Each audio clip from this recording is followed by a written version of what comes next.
Il est question dans cette application d'étudier un cône de hauteur grand H et de rayon grand R. Nous allons voir comment évaluer la surface latérale grand S de celui-ci ainsi que son volume. Et en dernière partie, nous évaluerons la position de son centre de gravité.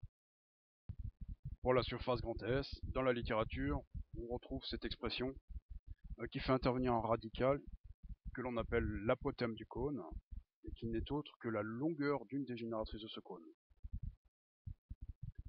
Pour ce qui est du volume du cône, il suffit de se souvenir de cette image. Dans un cylindre de même caractéristiques géométriques, je peux loger 3 de ces cônes. Par conséquent, si le volume d'un cylindre est égal à pi r carré fois h, il suffit d'en prendre qu'un tiers pour avoir le volume du cône. Pour ce qui est de la position du centre de masse grand G, intuitivement, nous savons qu'il est sur l'axe de révolution du cône, et nous démontrerons qu'il est situé à 1/4 de hauteur en partant de la base de ce cône.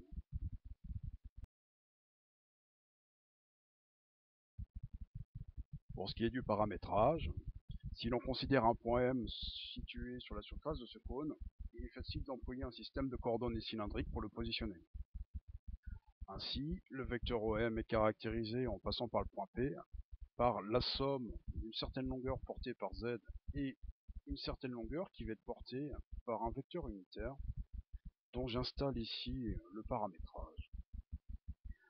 Le vecteur ER est le vecteur radial situé dans le plan XY. Il est positionné par cet angle θ. Reste à évaluer la longueur PM. Pour évaluer cette longueur PM, je vais m'appuyer sur la figure suivante en considérant que le point P est situé à la distance Z du point O. La longueur en question, je la note grand R, qui évolue donc en fonction de petit z. C'est cette longueur qu'on va s'efforcer d'évaluer.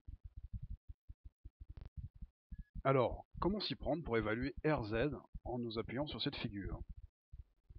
Essayez d'y réfléchir.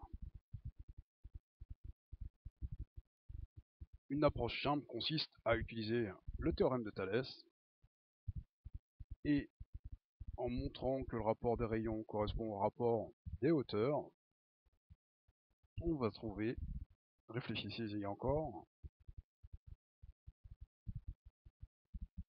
grand RZ peut s'exprimer de la manière suivante, expression que nous conserverons pour tout le reste de l'étude. Par conséquent, le vecteur OM s'exprime comme étant la somme d'un changement d'altitude petit z le long de z, auquel on va rajouter ce rayon grand R fonction de z porté par le vecteur unitaire radial ER.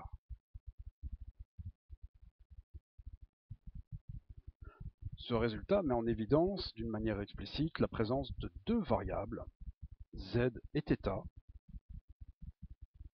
qui nous conduiront tôt ou tard à considérer des calculs d'intégrale double en jouant sur des variations de θ et de z. Bien, alors attaquons maintenant avec la surface élémentaire ds. Il suffit d'imaginer autour du point M des variations d'altitude dz et des variations sur l'angle θ dθ.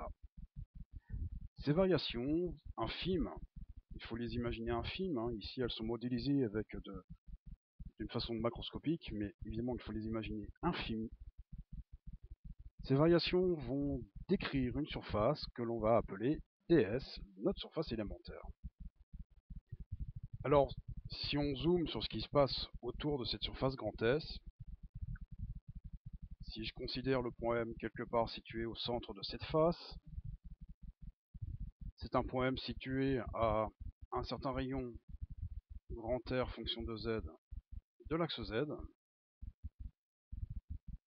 La largeur d'arc va être caractérisée par une variation d'angle θ, et si on en mesure la longueur d'arc, on est obligé de multiplier par le rayon grand R fonction de Z.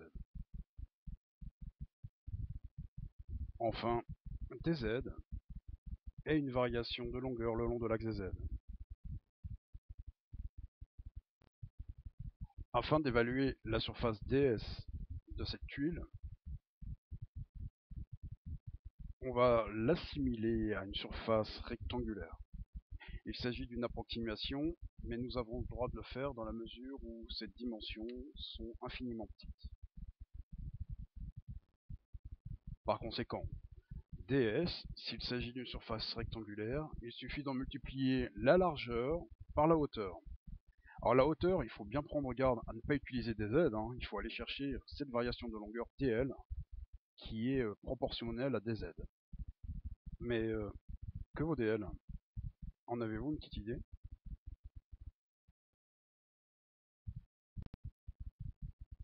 Alors, un indice pour retrouver cette relation, considérez le triangle rectangle suivant et l'angle alpha. Il s'agit d'un angle caractéristique du cône, puisqu'il s'agit du demi-angle au sommet de celui-ci.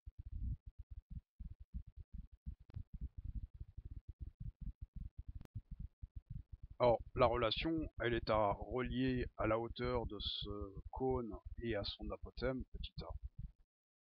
Il suffit d'appliquer Thalès une nouvelle fois pour mettre en évidence une relation entre ces différentes longueurs et puis dl et dz.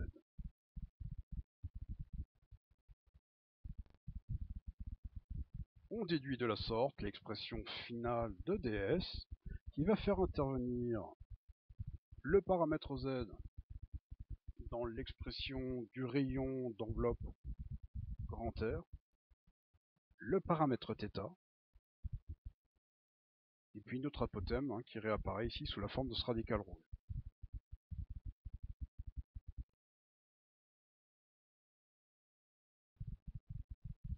Bien, nous avons tous les éléments pour évaluer la surface de ce cône. Pour mener ce calcul, il suffit de repartir de la définition d'une surface grand S, il suffit de faire la somme de toutes ces surfaces élémentaires ds sur l'ensemble du domaine d'étude grand D. Je reporte l'expression de ds. Une variation sur θ se produit. Cela induit donc un calcul intégral avec un angle θ qui va évoluer de 0 à 2π pour décrire l'ensemble du domaine d'étude. Et puis pour ce qui est de z, il suffit simplement de le faire évoluer de 0 à grand H pour que tout le domaine soit validé. Alors essayez d'évaluer le résultat de cette intégrale double en menant le calcul convenablement. Alors il faut évidemment noter que θ et z sont des variables indépendantes, ce qui permet de séparer les deux intégrales, et puis grand R et grand H sont des constantes. Alors par conséquent, on va pouvoir réorganiser les termes en sortant les constantes des intégrales, et puis on va se retrouver à calculer une intégrale associée à la variation de θ, et puis une autre associée aux variations suivant z. Il ne faut surtout pas oublier de remplacer R fonction de z par l'expression que nous avions trouvée dans les paragraphes précédents.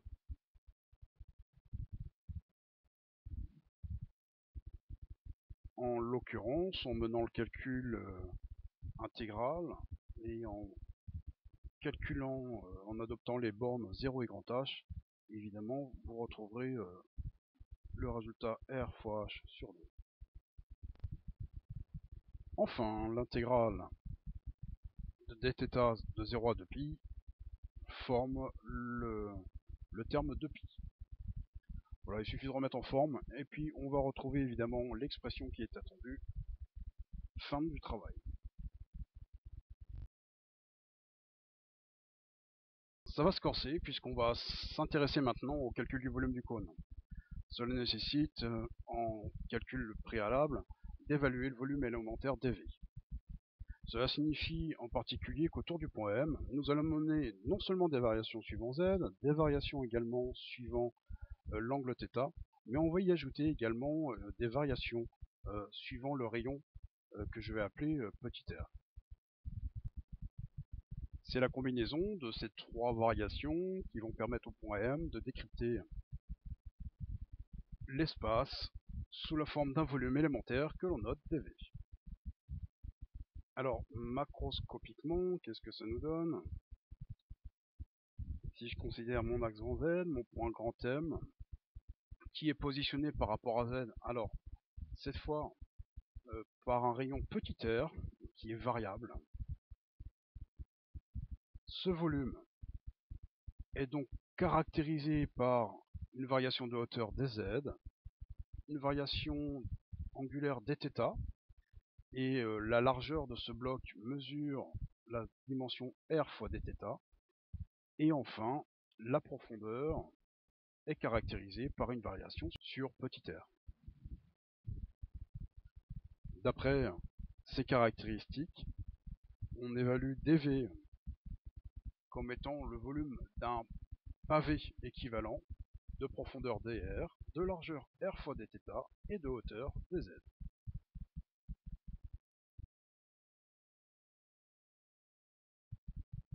Et bien voilà, pour évaluer le volume de ce cône, il suffit, en reportant la définition, de sommer l'ensemble de ces volumes élémentaires sur l'ensemble du domaine d'étude grand D.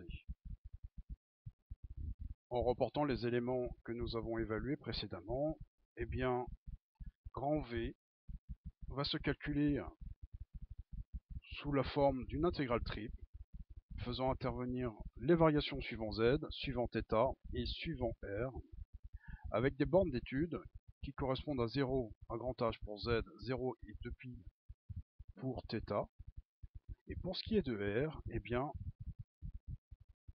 petit r va évoluer de 0. Ça, c'est les positions du point M lorsqu'ils sont sur l'axe OZ.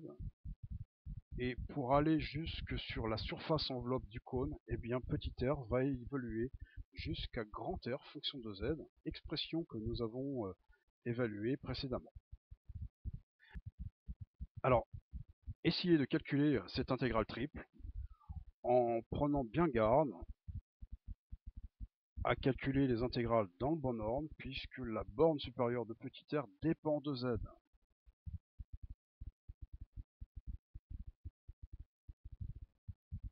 Alors, en prenant soin de traiter l'intégrale sur Z au dernier moment, on va rechercher d'abord la primitive de petit r, donc qui correspond à r carré sur 2, que l'on considère sur les bornes 0, et puis l'expression qui va bien pour aller chercher la surface enveloppe du cône. Et puis, puisque Z et θ sont des variables indépendantes, on peut séparer les intégrales de la sorte. Par conséquent, en menant les calculs qui conviennent, vous montrerez que la primitive sur R engendre ce résultat, et puis l'intégrale sur 0 à 2π de dθ engendre 2π. En poursuivant les calculs, vous mettrez en évidence que le volume trouvé par cette approche correspond au résultat qui était pressenti dès le début de l'étude.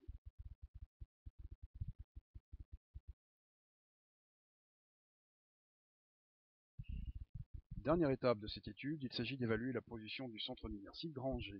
Alors, hypothèse importante, je considère que le matériau est homogène. Ça signifie qu'il n'y a a priori pas de trou de porosité à l'intérieur de ce domaine d'étude.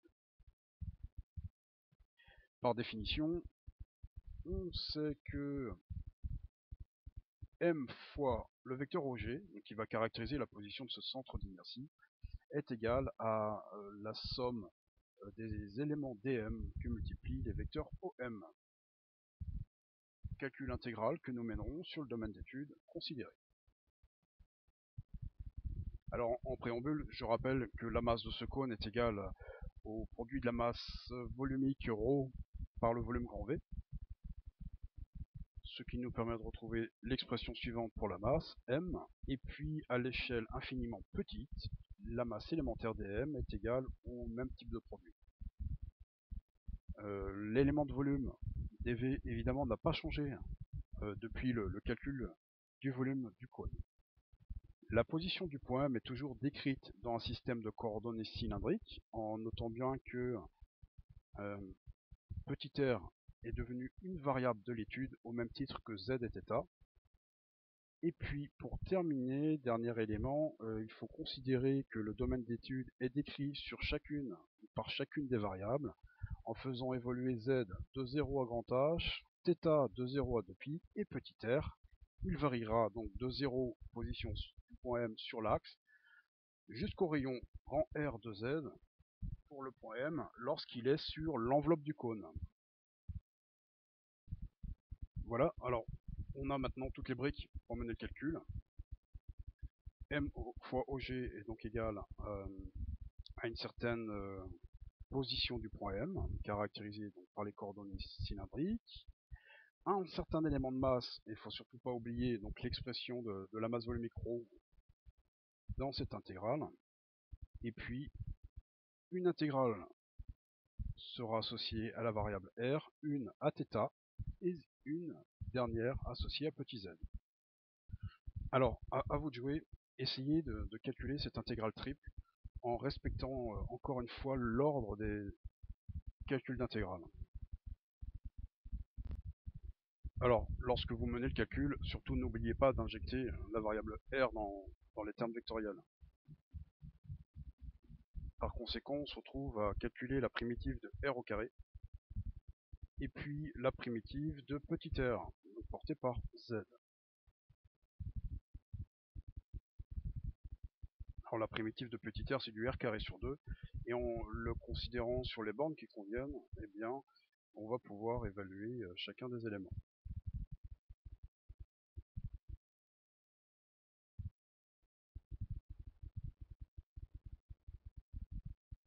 Alors, essayez de poursuivre le calcul.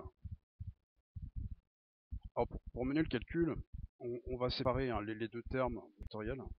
Donc le premier terme va nous amener à ce calcul d'intégrale. Alors je sépare les deux intégrales, l'une associée à z et l'autre associée à θ. Et pour ce qui est du vecteur radial ER, je l'exprime dans la base x, y, z en faisant apparaître donc les éléments trigonométriques. Enfin, je rajoute le deuxième terme vectoriel qui va être porté par le vecteur z que voici. Alors sur un tel intervalle, 0 à 2π, les cosinus θ et les sinus θ produisent un vecteur nul et ne présentent donc plus aucun intérêt. Alors je m'arrête un instant sur ce vecteur nul puisqu'il confirme ce qu'on pressentait, à savoir que le centre d'inertie G est bel et bien sur l'axe des z puisqu'il ne reste plus qu'une composante portée par l'axe des z. Reste à évaluer l'expression de cette composante suivant z. Alors essayez d'en faire le calcul. Alors on peut extraire évidemment les termes constants, développer l'identité remarquable, h moins z élevé au carré. Évidemment, l'intégration de dθ sur l'intervalle 0 à 2π engendre le 2π.